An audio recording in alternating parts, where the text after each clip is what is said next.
موجودہ سائنسی علوم نے ثابت کیا ہے کہ بچہ کی ولادت اور اس کی پرورش اور شخصیت کو بنانے میں والدہ کا حصہ باپ کے نسبت زیادہ ہوتا ہے. ٹھیک ہے. بچہ کی کنسپشن کے وقت بے شک 23 کروموسوم باپ کی طرف سے ہوتے ہیں اور 23 ماں کے. اس کے بعد باپ کا حصہ کم ہو جاتا ہے. ماں کے پیٹ میں بچہ نشو ہو پاتا ہے. ولادت کے بعد ماں دودھ پلاتی ہے وغیرہ وغیرہ. ٹھیک ہے. اس کے باوجود بچہ والد کا سمجھا جاتا ہے. اس کو حق ولادت ملتا ہے. اس کی وجہ کیا ہے؟ جہاں تک اس کے ماں کے بچہ پالنے کا تعلق ہے، موجودہ سائنس کے حوالے کی ضرورت ہی کوئی نہیں. تو معروف باتیں ہیں. قدیم زمانے سے جب سائنس ایجاد بھی نہیں ہوئی تھی کسی قسم کی، سب جانتے تھے کہ ماں کے پیٹ میں پلتا ہے وہی زیادہ بوجھ اٹھاتی ہے، وہی خدمت کرتی ہے. لیکن باپ کی طرف منسوب ہوتا ہے، اور یہ اسلام نے نہیں شروع کیا، یہ قدیم سے ساری دنیا میں یہی چلا آیا ہے. تو ایک یونیورسل گواہی ہے اللہ تعالیٰ کی، اس کو کیسے رد کریں گے آپ؟ اس کا اسلام سے تعلق ہی نہیں ہے. اس کا یونیورسل انسانی جو رواج ہے، اور ہر ملک میں ہر قوم میں یہی رواج جاری ہوا. کچھ استثناء آئے ہیں، بعض وقتی استثناء بعضوں کی تاریخ میں آئے ہیں، بعض قوموں میں استثناء موجود ہیں. لیکن میں ایک یونیورسل یعنی تمام کل عالمی عمل کے طور پر آپ کو بتا رہا ہوں کہ مرد ہی کی طرف اولاد منسوب ہوئی ہے، اور مرد ہی سے نام چلے ہیں. اس کی وجہ ہے کہ قوم کی شخصیت میں مردانگی کی صفات کا بہت بڑا دخل ہے، اور جب قوموں کو زندگی کا خطرہ ہوتا ہے تو مرد ہوتے ہیں جو آگے بڑھتے ہیں، انہی کا ذمہ ہے کہ وہ دفاع کریں. اور شروع ہی سے مردوں ہی کے ذمہ ہے کہ وہ اقتصادی بوجھ اٹھائیں. وہاں بھی اگرچہ استثناءات ہیں، تھوڑے تھوڑے ہیں، افریقہ میں ہیں بعض جگہ، بعض دوسری جگہ، لیکن تمام انسانی تاریخ کا عمل یہ بتا رہا ہے کہ انسان نے ہی، مردوں ہی نے بلا اکثر و بیشتر جو اقتصادی نظام ہے اس کو چلانے کی ذمہ داری قبول کی، اور وہی چلاتے رہے. عورتیں جو تھیں وہ ڈپینڈنٹ رہی ہیں. تو سوال یہ ہے کہ 9 مہینے تو جو اس نے پرورش کی ماں نے، ماں کی پرورش کون کر رہا تھا؟ اور بچہ بننے کے بعد بڑے ہونے تک جو پرورش کی وہ کس نے کی تھی؟ ماں نے یا باپ نے؟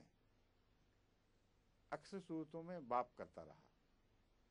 چنانچہ یہی وجہ ہے کہ آن حضرت صلی اللہ علیہ وآلہ وسلم نے ایک موقع پر جب کہ ایک بچے نے اپنے باپ کی شکایت کی، وہ حدیث کا حوالہ میں پہلے مختصر دے چکا ہوں لیکن اس میں اب تفصیل آ جائے گی ساری بات کی.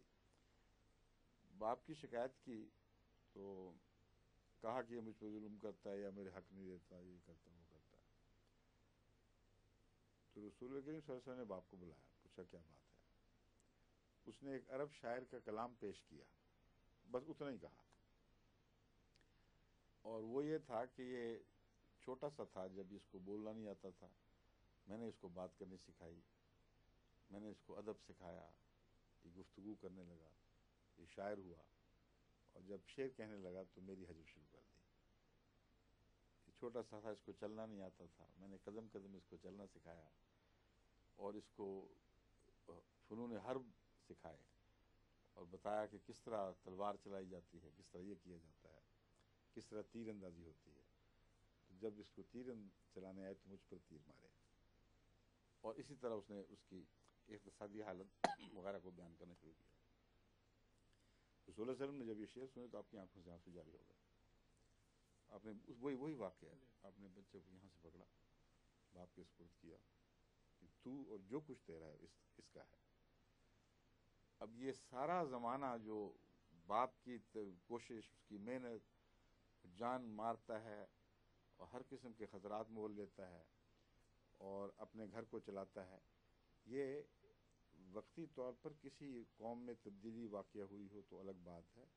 میں انسان کے حوالے سے کہہ رہا ہوں کہ انسانی تاریخ بتاتی ہے اسی طرح ہوتا رہا ہے، تو اس کو کیسے نظر انداز کر سکتے ہیں. اس لیے یہ کہنا کہ باپ کا ہے، باپ کی طرف منسوب ہوتا ہے، یہ درست ہے، لیکن یہ کہنا کہ ماں کی طرف نہیں ہوتا یہ غلط ہے۔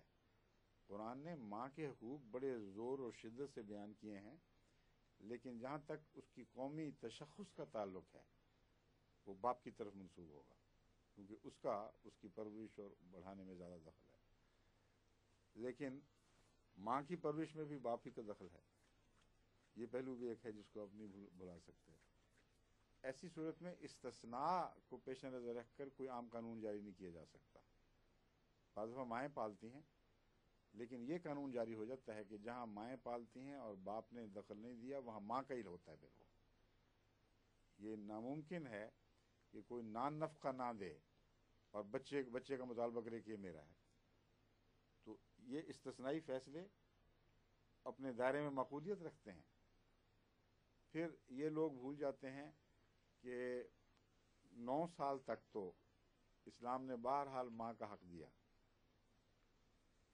وہ صرف ماں کی خاطر نہیں بچے کی خاطر بھی، کیونکہ 9 سال کی عمر تک بچے کے جذبات ایسے نازک ہوتے ہیں اور ماں سے ایسا تعلق اس کا ہوتا ہے کہ اس سے الگ وہ رہ نہیں سکتا، اس کی شخصیت مکمل نہیں ہو سکتی۔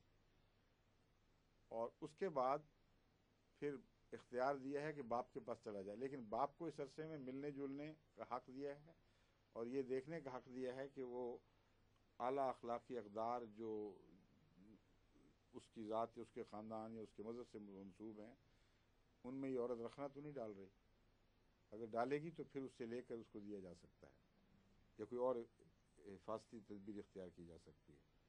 اس کے بعد دے دیا حق کہ بچہ اس حق کو استعمال کر کے فیصلہ کرے قضاء میں کہ میں نے باپ کے پاس جانا ہے یا ماں کے پاس رہنا ہے۔ اب بتائیے ایسا بچہ جو ماں کی پرورش میں اتنا پلا ہو اور ماں نے اس کے ساتھ بہت احسان کا سلوک کیا اور سب کچھ پیار سے رکھا ہو، وہ اس وقت باپ کے پاس کیوں جائے گا؟